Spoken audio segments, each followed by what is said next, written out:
The Niagara River. A few miles down from the falls, the river is so narrow that a bullet can be fired across. This is where our story begins. Early in the morning on October 13th, 1812, the troops at Fort George are awoken by heavy gunshots coming in from half a dozen miles down the river at Queenston.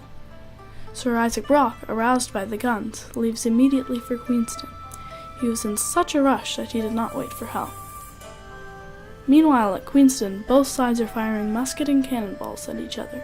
In the water below, 12,000 American troops paddle across the river to the shores of Queenston Heights.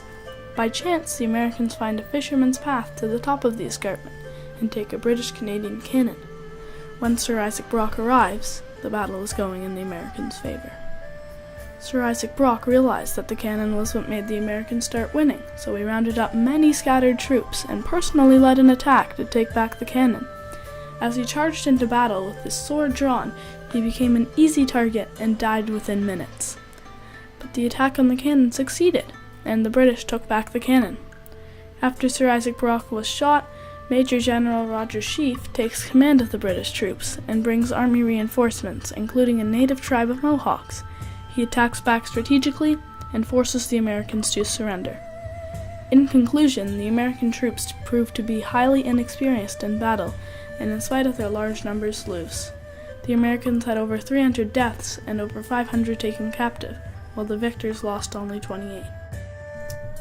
What makes this battle even more remarkable in history is the loss of Sir Isaac Brock. Sir Isaac Brock, who is much admired, will always be remembered by Canadians. His death taught Canadians a much-needed lesson. Canada can fight and defeat the Americans.